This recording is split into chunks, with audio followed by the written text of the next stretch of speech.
Hey friends, it's Shay here, and it's that time again. So, I was actually just running to go to the post office because I had some Mercari orders to drop off, and I was headed out the door, I turn around, and there's a big box. And I look at the label, and it's from my friends at Viz. So, we're gonna unbox this.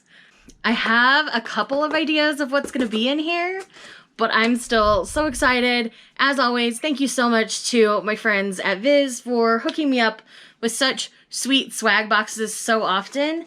And it just is so amazing. I love it so much, and I'm so entirely grateful. I did cut open the box, but there's paper all over the top, so I don't know what's actually in here yet. You're going to see all my reactions. Okay, got my card from my friend there. So the first thing I have here is the new Animal Crossing manga coming out from Viz. This is Deserted Island Diary by Kokunasu Rumba. Granted, I love Animal Crossing. I still have an island. I haven't been on it in forever, so I'm sure it's covered in weeds. This is so cute. Here's our little friends on the back as well.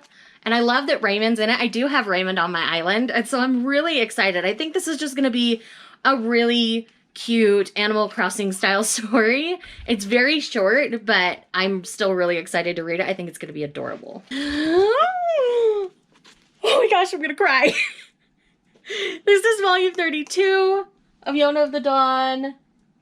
Is volume 30 in here too? Because I have not picked up volume 30 yet. I am not seeing 31 in the box, so I will have to go pick up 31.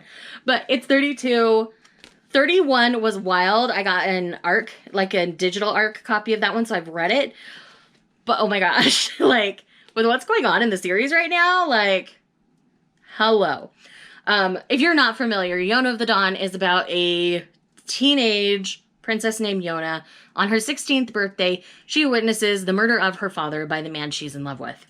And from there, she gets this ragtag band together. They are the Happy Hungry Bunch, but she escapes the palace with the captain of the guard, Hawk, here on the back, and they ride off into the wilderness to survive.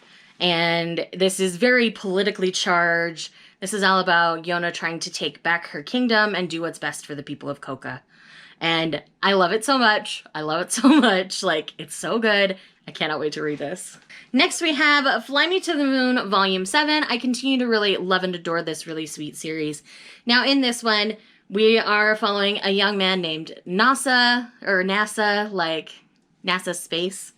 And as a teen, he's basically he's hit by a truck, but it's because he's seen this beautiful girl and he's in love with her.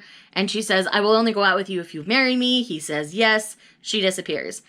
On his 18th birthday, she shows back up and says, "Okay, let's get married." And they get married, and this is their adventures trying to figure out having a relationship at all while figuring out being newly married and all of the dynamics of that. It's really fun and really cute. I've always really enjoyed this one, so highly recommend checking this one out if you haven't. It does have a fantastic anime as well, so if you're more of an anime watcher, I would recommend giving it a try. Me and my husband were in fits of giggles over this one.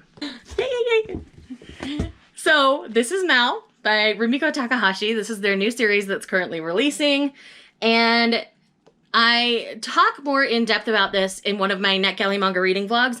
The one where this one's in it, I will leave it linked in the corner, and I highly recommend checking out this series. It is so fun.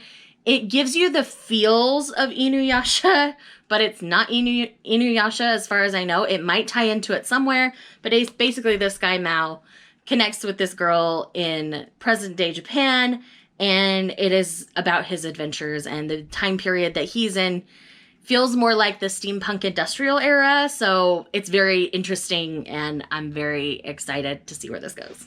And then we have volume 15 of Snow White with the Red Hair. I love this series so much. I cannot wait to read this. So excited. And I love Zen and Shirayuki. I actually right now they're kind of separated in the series, but I still really love what's happening for each of them. They're both growing individually, and I love it. So in this series, we're following a young woman named Shirayuki. She has red hair, and that's very uncommon in their lands. The prince of Tanbaroon wants to take her as a concubine because of her unique hair. Well, Shirayuki's not going to have that, so she cuts off her ponytail and takes off into the neighboring kingdom of Clariness, and she ends up running into 3 strangers. One of those strangers just happens to be the second prince of Clariness, named Zen, this guy here on the cover, and it's about their adventures. It does have slight Snow White vibes to it, obviously, but it is very much its own unique story, and I love it for it. Highly recommend. Just one of my favorites, highly recommend. Next, we have Love Me, Love Me Not Volume 10. This only has 2 more volumes left. We are getting very close to the end. Things are starting to amp up in this volume in particular. Again, I've read these in one of my NetGalley manga reading vlogs, and I highly recommend checking out this series because I believe with what we have in English translated and legally available to us by Iyosaki Saka, this is the best. Highly, highly, highly recommend. The first volume might make some people nervous. I promise push past it. It doesn't stay weird. It's good, I promise. And very much love this series. And then we have Prince Freya Volume 5. And I need y'all to read it so we can talk about it because I've already read this and oh my gosh, oh my gosh, oh my gosh. So in this series, we're following this young woman named Freya. So Freya, in the first volume, she has these 2 childhood friends come back from the capital. They've been working as soldiers. And basically, they ask her to impersonate the prince because he's dying. So they cut off her hair, and she goes to take the place of this prince because he does actually pass away. And this is about the political ramifications of Freya being the prince, not the actual prince. So it's amazing. Highly recommend. I love it. It's full of cliffhangers. So if you can, read at least volumes 1 through 3 in one sitting. Otherwise, you will be devastated and cry like I did when I had to wait. So, I just can't get enough of this series. It's one of the best fantasy shoujos available out there, and it's right up there with Yona in my enjoyment level for it. So I do highly recommend this series. Yakuza Lover Volume 2. I adored Volume 1. I've already read this volume, and it was so, so good. In this series, we're following a young woman who comes across, she's at a party and she ends up in this room where they're doing all sorts of nefarious and illegal things. She starts to call people out on it. She starts to beat people up. And in walks this Yakuza guy. And his name is Oya. And he sees her kicking butt and he's immediately attracted to her and hands her his card. From there, they start a romantic relationship, and it's about the ramifications of him being in the Yakuza and her just being a normal person. And it's so good. I love it so much. It is sealed. It's josei. It is smutty. And I just really enjoy it. I have a good time with it. It's not hentai level smut, but it's good and smutty. So yes, I do recommend. And then I have volume 14 of Beastars. This character, it's a lot. So again, we are 14 volumes into this series. If you have not heard of Beastars, we are following a young wolf named Legoshi. He falls in love with a rabbit named Haru, and it's about them kind of navigating high school in this Zootopia kind of world where carnivores and herbivores try to live peaceably, but we have carnivores fighting their natural nature and herbivores trying to push the limits of what they can handle to protect themselves. And it's amazing. 14 volumes deep. I believe there's only 21 or 22 of these volumes that are going to come out. So we are on the downslope, headed towards the end of the series. And this volume dropped bomb I was not expecting. And wow, it's amazing. Next, we have Undead Unlock Volume 3. I still need to read Volume 2 of this series, but I really enjoyed Volume 1.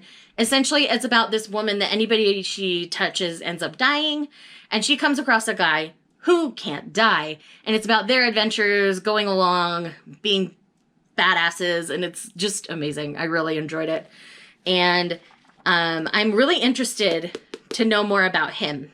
Like, it's going to be intriguing, and yeah, I'm really excited to keep going with this one because I really enjoyed Volume 1. And then last, but definitely not least, we have Volume 5 of Meizani Koku. I believe I still need to read Volume 4. I don't remember if I read that digitally or not. I'll have to double check. But Volume 5 of Meizani Koku, this is another Rumiko Takahashi series. It's about a boarding house where there's this young man named Godai. I almost called him Gao instead of Godai. So Godai he's kind of just a little bit behind in the world. Like, he got very stuck in not wanting to progress forward, and he's living in this boarding house, and the new caretaker slash landlord is this young widow, and I believe it's their romance. It's so cute so far. I've really been enjoying it, and all of the people that live in the boarding house cause all sorts of shenanigans, and I really enjoy it. This is an older series, so there are some dated archetypes within it, so do know that going in, but honestly, I still have a fantastic time, and as always, Rumiko Takahashi's art is just fantastic. So, with that said, thank you again to my contacts at Viz. I appreciate them sending me so many amazing goodies each time they send me a box. I mean, this box is huge. And yes, I am so grateful. Let me know in the comments down below what manga you're excited about that's coming out soon or has already come out.